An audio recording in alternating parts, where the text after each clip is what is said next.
He had eyes cold as steel. It's like he was looking right through you.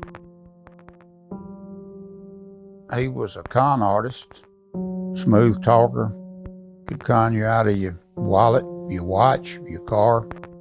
There was nothing that would make you think he was a killer.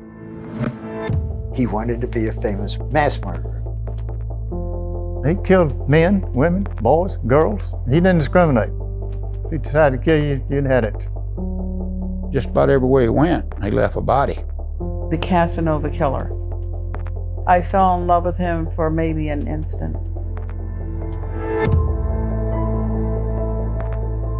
He didn't want to admit that he was gay, and he killed them. He killed 33 or 35 people. We were able to document 18. I'm almost certain there are other victims out there. He made tapes of his escapades. I'm a criminal. I'm not going to grade himself if I can.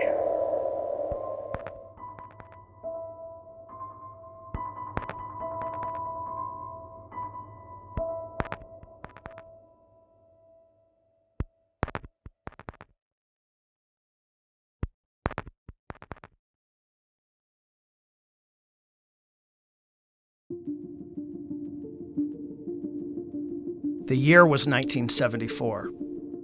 Richard Nixon became the first U.S. president forced to resign. Stephen King published his debut novel, and I Shot the Sheriff was on the top of the charts. 1974 also marked the start of serial killer season in America. But this is the serial killer story that hasn't been told. Not like this. Paul John Knowles, PJK, the man dubbed the Casanova Killer. Some describe him as charming, attractive, and intelligent, for sure. It was during the summer of 1974 that Paul John Knowles crisscrossed the country, stealing cars. He'd rape, strangle, and slay victims. He swiped their credit cards and their prized possessions. Then, he'd take on the identity of his victims.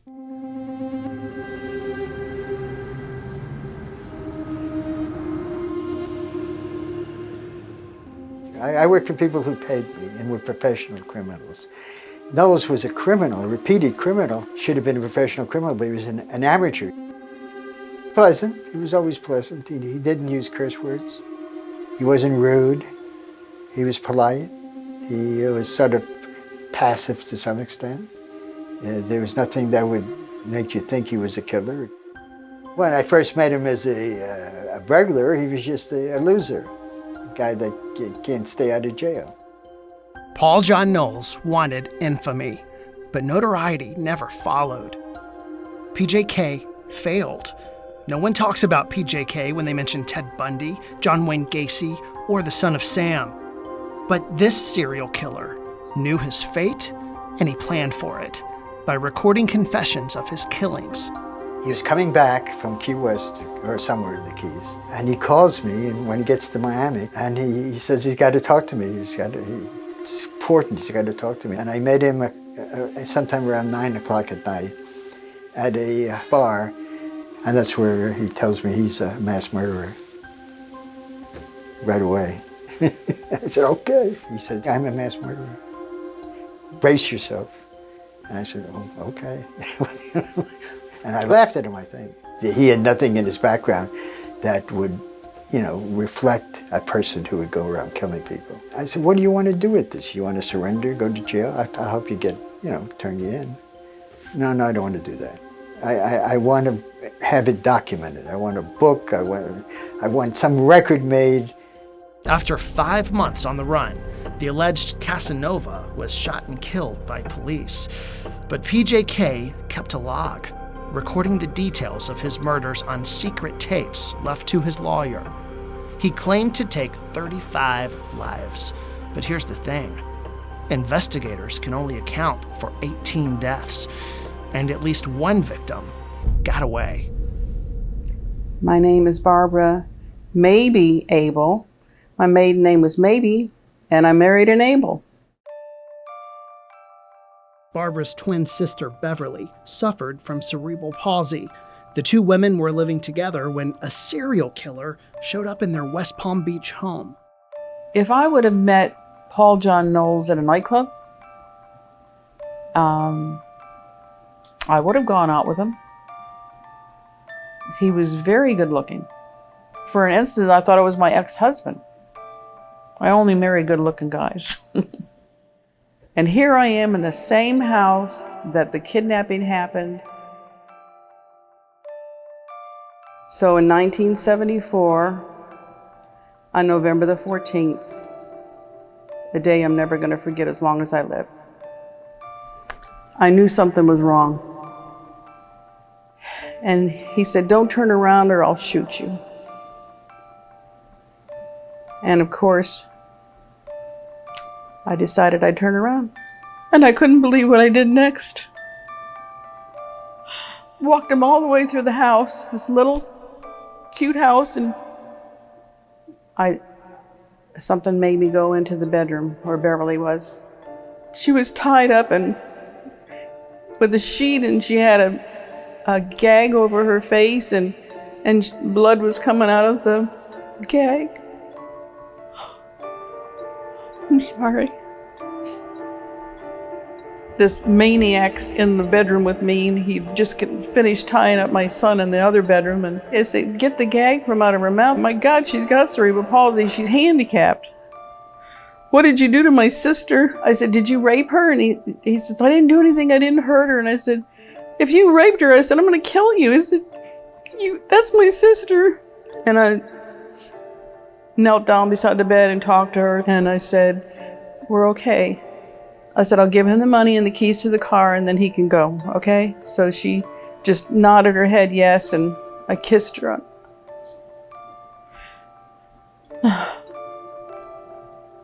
And he wanted to take me on I-95 or the Turnpike or wherever he wanted to take me. We went from West Palm Beach all the way up to Fort Pierce, which is at least 60, 70 miles up north. He gets a motel room, and we go, and he said, "Just pretend like we're married." And it didn't even cross my mind that I would be raped. He had raped me repeatedly over and over, but it wasn't rape in my mind because the man wasn't normal. He was not normal that way, sexually. It wasn't like a real man. He wasn't like a real man. He was trying but couldn't do anything. Impotent. When he tied me up, he always made it real loose. And then the last time, he didn't know that he left the keys on the nightstand. He didn't know that he did that. He just locked the door and went his way. And so I started sawing my sheet thing off, and I got myself loose.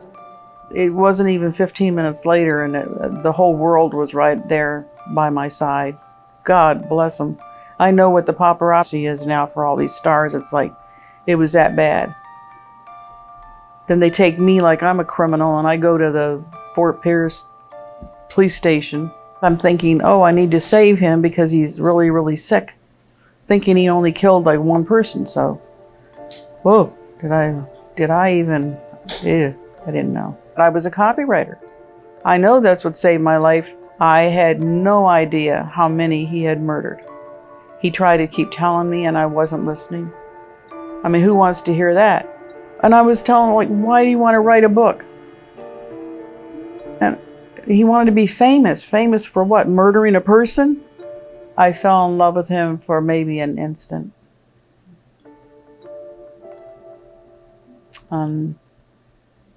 I did whatever I had to do.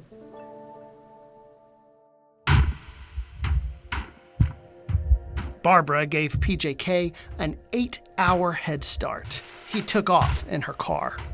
What Barbara experienced was PJK's signature brutality: kidnapping, rape, torture, and then stealing her possessions. The only difference? Barbara lived.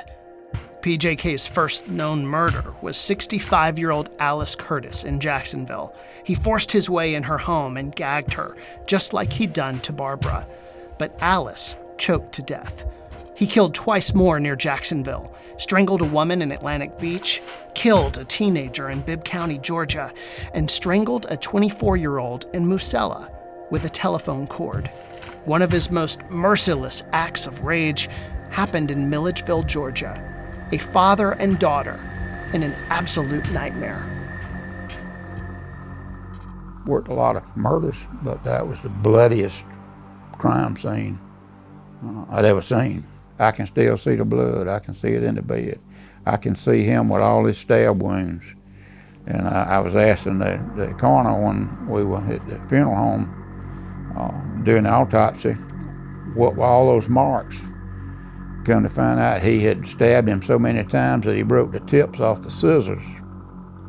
And those were the stab marks from where the tips were broken on the scissors. He was stabbed so many times he bled through the mattress. He strangled the daughter, and I believe they said that he tried to have sex with the body after she was killed. It was a gruesome thing. Mr. Carr and Mr. Knowles met at a bar here in Macon, and they went to his home in Milledgeville. And nobody knows the real reason. There's some speculation, but nobody knows the speculation. It might have been a gay encounter. But he didn't want to admit that he was gay. So he killed him. It's just like committing a burglary. He commits a burglary, and therefore, when he commits the burglary, he has to kill the witness. So if you have a homosexual act, then he has to kill the homosexual. One thing the women said, he was a dud.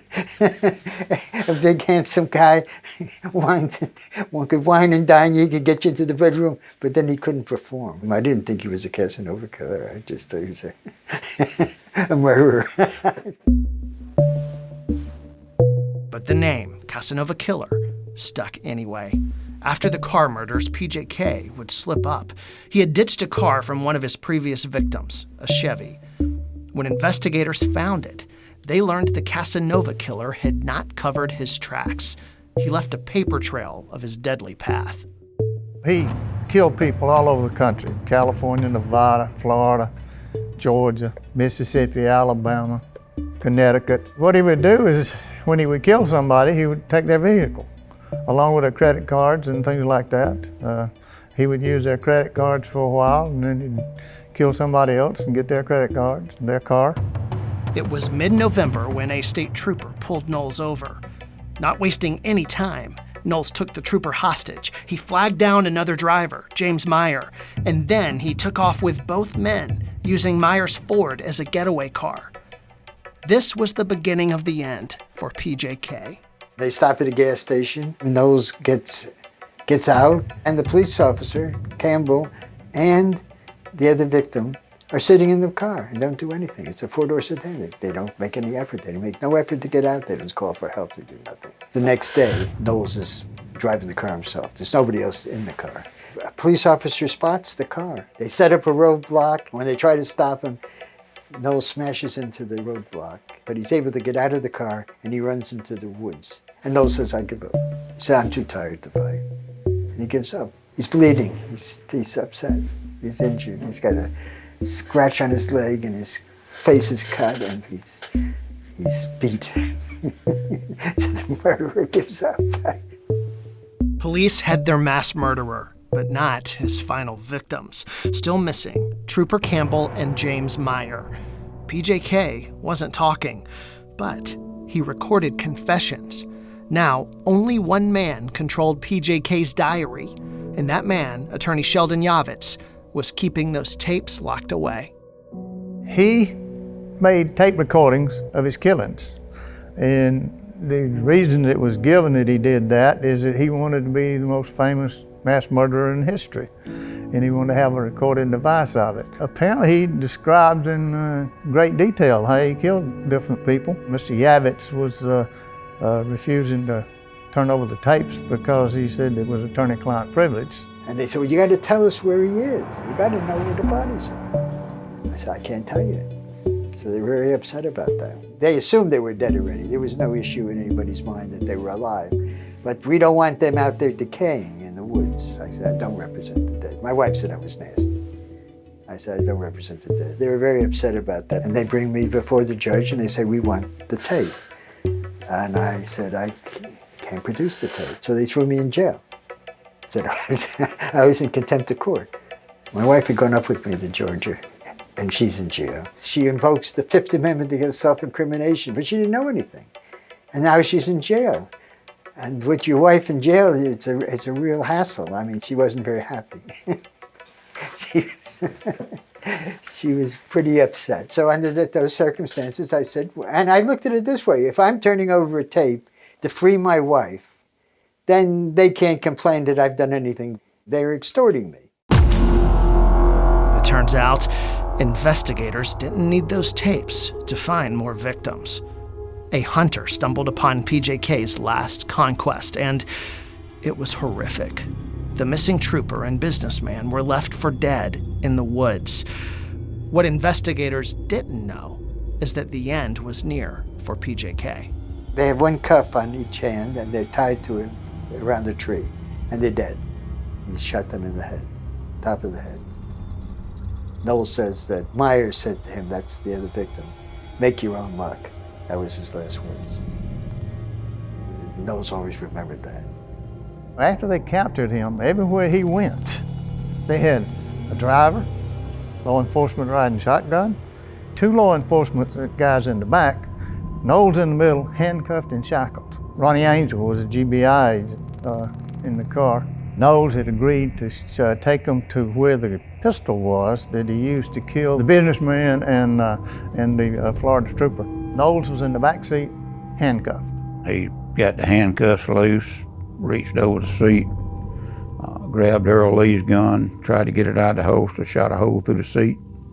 Ron Angel pulled his weapon and shot him. Good riddance. I mean, it's a bad thing to say about somebody, but evil people, good riddance. He won't ever kill anybody else. And just like that, PJK went from being held captive to dead, his murder spree finally ending with his own death. But his story didn't die with him, at least not right away. Police had his kill tapes, and they'd started combing across the country counting victims. He'd murdered and raped both men and women in Florida, Georgia, Ohio, Nevada, Texas, Virginia, and Connecticut. And he'd talked about it all on tape. Knowles contended that he killed 33 or 35 people, and he didn't know for sure which. We were able to document 18. He wanted, when he died, that his crimes be made known and the proceeds would go to his mother. It's his confession. He's describing what he did, who he killed, where he killed them. There's 14 on the tape. There's 2 in Millersville, Georgia, and the civilian with the police officer. That's what makes the 18. And it became evidence of the grand jury, and it never left the grand jury. But no one ever got to hear the tape. It doesn't exist. It may physically exist, but it's not playable. The court had them, and it seemed like to me they had a flood in the basement somewhere, or water got in there and damaged it. I would love to have listened to them to try to understand why he did what he did. You don't kill 16, 17, 18, 29, 30, 35 people. You just don't do it. I'm almost certain there are other victims out there that are related to his activity.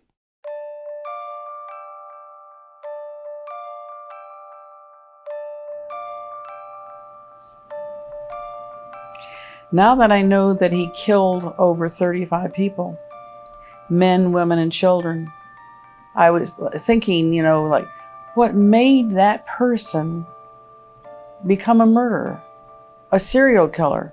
What on God's earth? I researched his background and stuff, like later on, it took me years to do that. What would make him turn into a murderer? What would happen in somebody's life that was so horrible that would make them turn into crime? What would make him go berserk and start murdering? What could be so horrific in your life that somebody would do that? The original confession tapes vanished.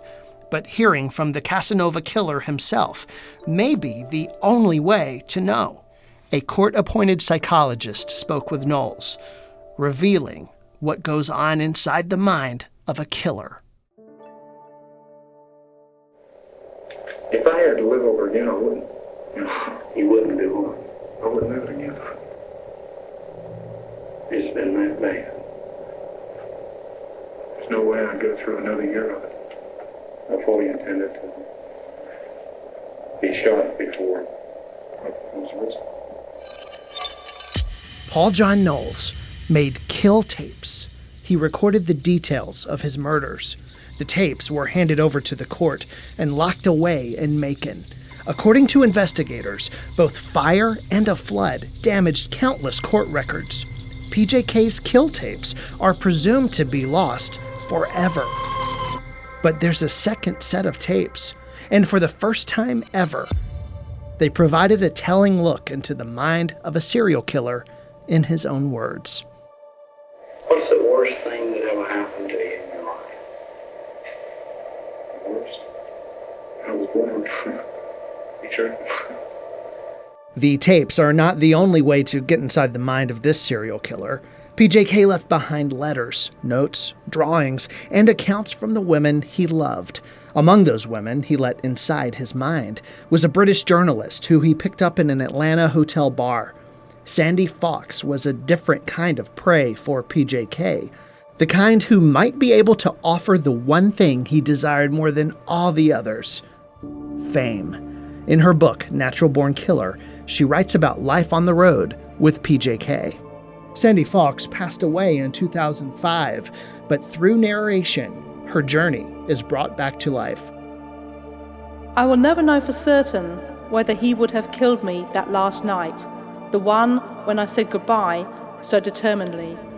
His pattern was to kill approximately every 10 days, and he fulfilled it at the weekend. I learned a little of Knowles' life. He had been institutionalized from the age of 8. A stolen bicycle had led him to a lifetime of foster homes, reformatories, and prison.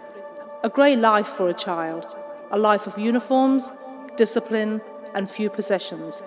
And like many others going through the system, he learned to live the harsh way, to life, cheat, and steal. And all the while to dream of glory, easy money, and escape.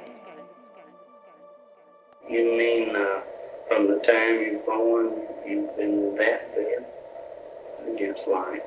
Well, I look at it like this. I was a hell of a lot better off before I was born than I am. Or have been since I was born. Well, let me ask you something else. What's the best thing that ever happened to you in your life? Nothing.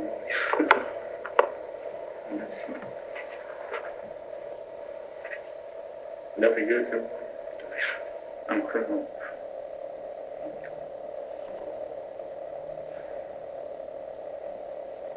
I've been a criminal since I was a kid. You really are saying that you believe you have a criminal mind? Well, it's been through the roof. My life has been more involved in the criminal sense than with the average. I realized there was a lack of, maybe not a lack of love, but a lack of caring one way or the other. So I had no doubt that they loved me, but they just didn't give a damn. Well, if you love somebody, how can you not give a damn? It's possible. It's possible. Well, perhaps they did give a damn, but they just didn't know how to show it. Most of PJK's family passed away a long time ago, but his brother Clifton is willing to provide a look into the childhood of a serial killer. We were so poor, there was 7 of us living in 3 rooms. It was like a great room where Mom and Dad slept in. A little bedroom and a kitchen. And we had an outhouse. You know, when you're a child and certain horrendous things happen to you, you tend to block them out. In today's climate, we would all been taken out of the home. We would all been taken out of the home. and probably fostered out. There was a lot of physical abuse. My father would call them, he called them whipping. I call them beatings myself. You know, when you leave black and blue marks on a kid from the belt, that's a beating. And the old man was beating Paul with his fist. And he was about to beat him to death. When he got well enough, he ran away again. And for 3 days I partied. You know, just rode around town, went to the shooting galleries, penny arcades, and this and that. Just whatever. Didn't go home. Sleeping in all the time. And then they called me. And they sent me home. And the next day I was in school, and they called me across the street to the police station. They started talking to me, admitted, you know, me. And that was when they sent me out to Paul John Knowles was sent away to the infamous Dozier School for Boys. A 2013 investigation revealed that at least 50 bodies were buried on the grounds of the school. To date, more than 500 former students have alleged brutal beatings and a culture of abuse. Florida School for Boys, which is the Dozier School for, I call it Florida School for Boys. And he stayed in and out of there until he got old enough to go to Rayford, the Florida State Prison. I call it Rayford, but it was Florida State Prison. And it was the same thing. Never stayed out over 6 months. It institutionalized him instead of reforming him. He didn't go in a killer. He was just a wayward soul that got tired of the beatings when he was a youngin' and got away from it the best way he knew how at the time. And one thing led to another, one thing led to another. The state of Florida has a hand in this too. They will deny it to hell won't have it. But the state of Florida has a responsibility in this too. He had been in prison in Rayford, and I had been retained by his girlfriend, Angela Kovac, also known as Samuels, to get him a parole. She was a small, short woman, and I made a note somewhere that she wasn't very attractive, and she was older than him. And I couldn't understand the appeal, except that she had money. And she was a meal ticket out. 3 women had loved Paul John Knowles. His mother, for whom he had such a passionate love that he went out and killed to make her rich, and for whom, finally, I suppose, he gave his own life. Jackie Knight, who knew his faults and weaknesses, but stood by him staunchly, and Angela Kovic, his last chance. He was going to go to California. That was the basis of the parole. And Mary Angela Kovac, she was still married. So we had to wait till she got divorced. He was released from Florida Penitentiary in like the spring of 1974. And he went to California to visit the young lady out there, and they were going to be married. And when he got out there, she had talked with a psychic or something and told her that there was this bad guy was going to come into her future, and she broke off whatever it was, and he came east and started killing folks. Came back to Georgia, came back to Florida, and that's when he started on his kidnapping, raping, murder spree. Well, it seems like something triggered him to start.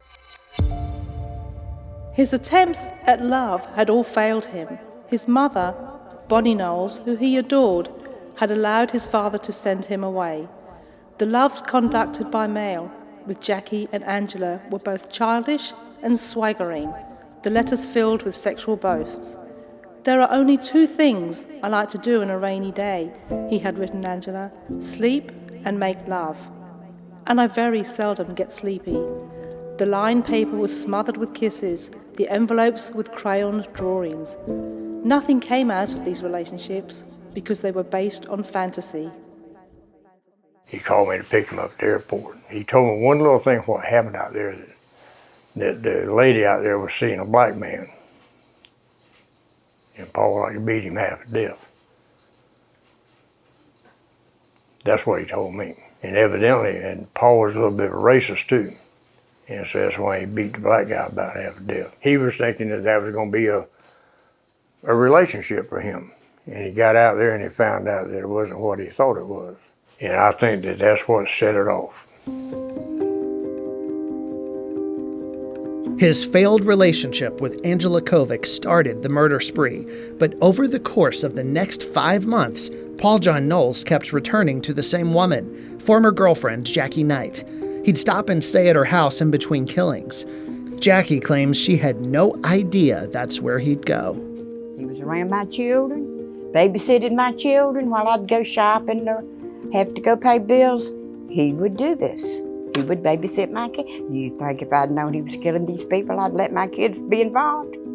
It was an embarrassment to me and my family that I could have been so naive to have gotten involved in someone like this. And I just afraid, you know, they probably thought I might have been involved in some way or knew something in some way.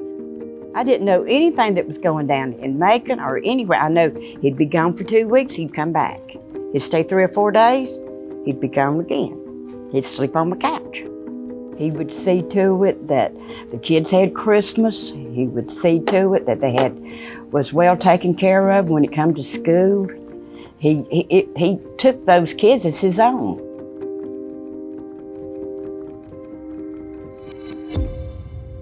So he embarked on his journey, a 20,000-mile round trip on which he saw the vast grandeur of America. Perhaps we wondered why, when there was so much, he had so little. After his capture, he told his lawyer he had let his victims know their fate beforehand. He charmed them into acquiescence by telling them he must tie them up in order to get away. I never wanted to hurt them, he said. He could not understand their terror, and when killed them, he felt no remorse. If you could change your life from the point you're at right now, where would you go back to make the change? Well, actually, if I had to live over again, I wouldn't. You wouldn't do what? I wouldn't live it again. It's been that bad. There's no way I'd go through another year of it. I never did decide to go back. I decided I wasn't going back. It's just chance of fate that I am. I had no intention of living. How do you mean that? I fully intended to be shot before I was arrested. I think in his heart, he knew what was the end result, what was going to happen. And he was trying to set mom and daddy up with a book deal or something other and give them the rights, you know, for anything that happened with the tapes. Maybe that he just wanted to die, but on the other hand, he was enjoying his celebrity status. Women liked him now. He was like somewhat of a hero, you know, in a strange sort of way. He wanted, when he died, that his crimes be made known and that his story be made known and that there be a book or a movie or something done. And the proceeds would go to his mother. I didn't tell him that a murderer or a criminal like that cannot profit from his crimes. That eventually, if he had any victims, they'd sue the estate, and the estate would be wiped out. There wouldn't be any profit to it. Paul John Knowles was as much a victim as any of the 18 people killed. With a compassion that in no way diminishes my sorrow for the dead and my sympathy for those who mourn them. May his poor, demented soul rest in peace. They took him out and killed him. They took him out and killed him. Do you think they planned to do that? We'll let God be the judge of that. We'll let God be the judge of that.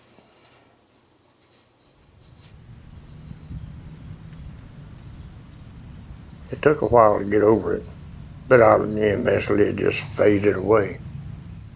I always knew, I'd tell my wife that this day would come. This day would come. Something just told me that it would. What about this day? Interview. That somebody would have some questions. Is there anything you've been waiting to say on this day? The two girls, he didn't do it.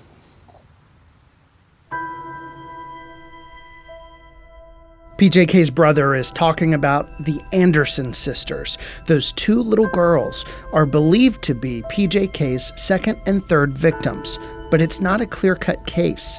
And when the girls went missing, it just totally changed everything.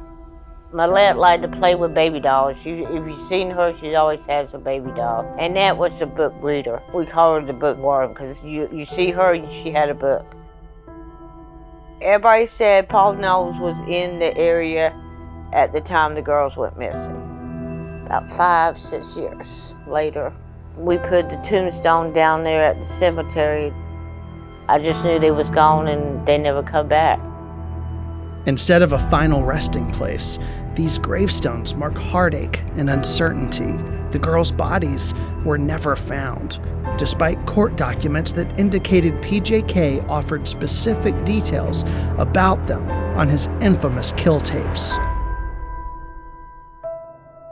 He gave a direction how to find them. Something about two palm trees supposed to be connected like a heart, and they went out and searched it. They never did find the area or nothing. I don't think we ever get closure out of it because it's been too long. And if anybody really knew anything, I would think by this time it would bother them so much on their mind that they would come out and say something. And I just don't think there's nobody out there that knows. I think it's time to let it go. This is it.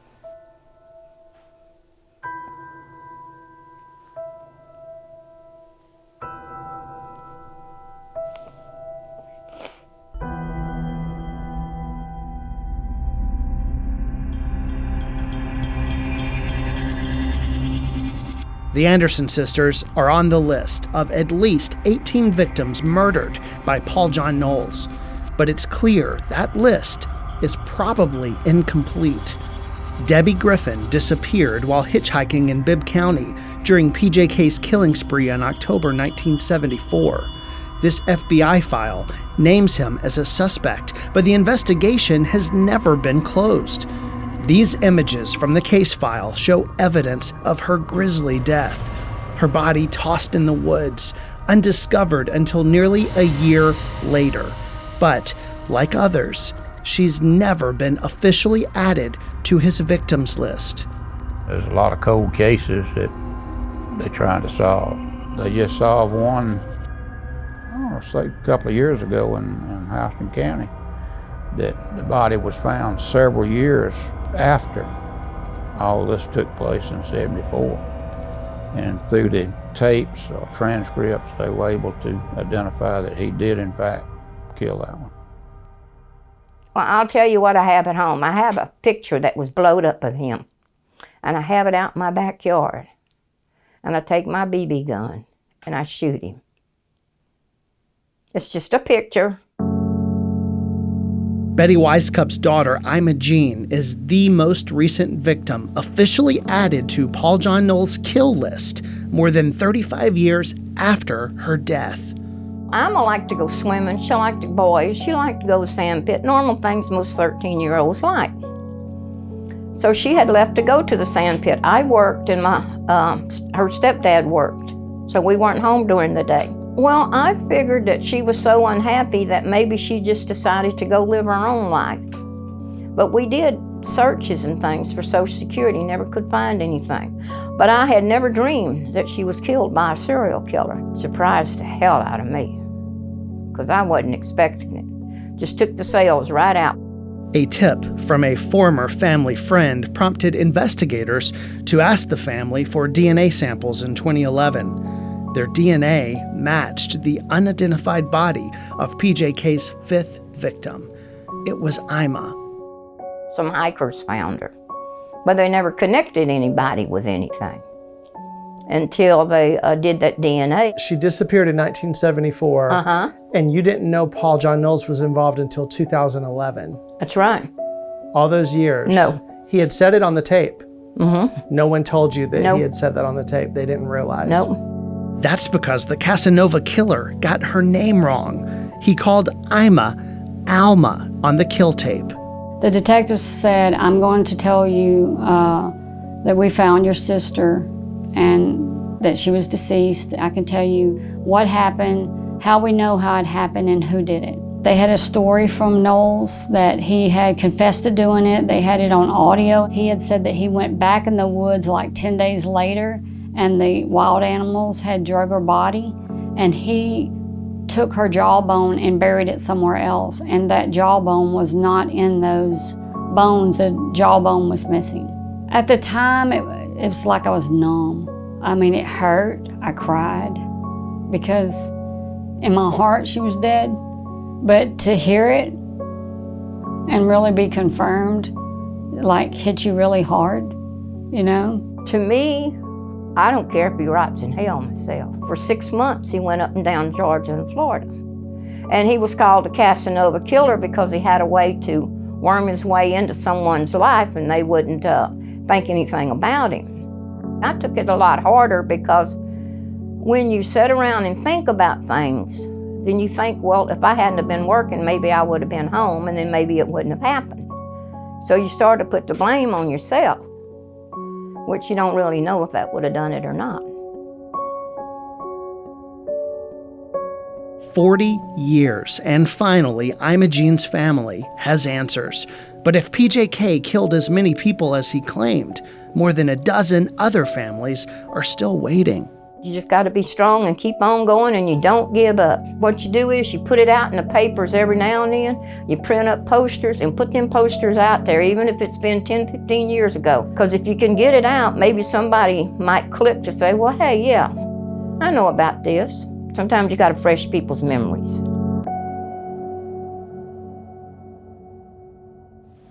When you hear the name Paul John Knowles, what goes through your mind? How many people have still not been identified as victims of Knowles? Serial killers, they kill a lot of people. You find some you don't. You heard the old saying, leopards don't change their spots, killers don't change their MOs. I'm really surprised that he, quote, has not gotten the notoriety that Ted Bundy got, Charles Manson got. He wanted notoriety, but he never got it. I'm almost certain there are other victims out there that are related to his activity. How many, I don't know. The people in Florida are working on a cold case that they're trying to link to him, and I'm sure there are bodies in the woods somewhere that he left there. Again, he was just probably the most brutal person I ever dealt with. Just about everywhere he went, he left a body.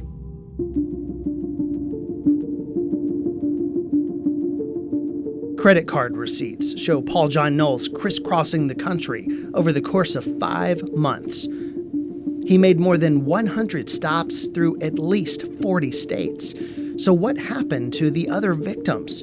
Maybe there are only 18, but there are also a lot of unsolved murders along that path. Law enforcement agencies in at least 3 states tell us they're now re-examining cases after we asked about potential connections to Paul John Knowles. The so-called Casanova wasn't really a notorious lover.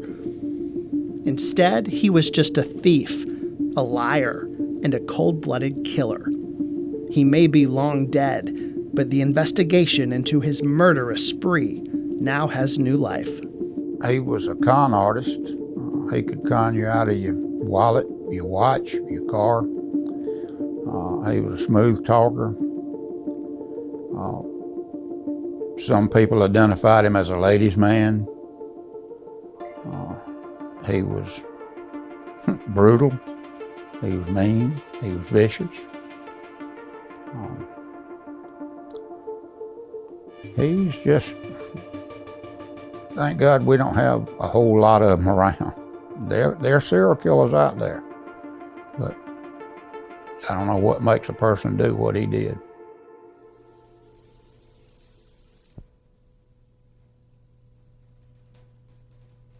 I had a dog. It was a nice dog. It was sort of a mutt, but it was a nice, pleasant dog.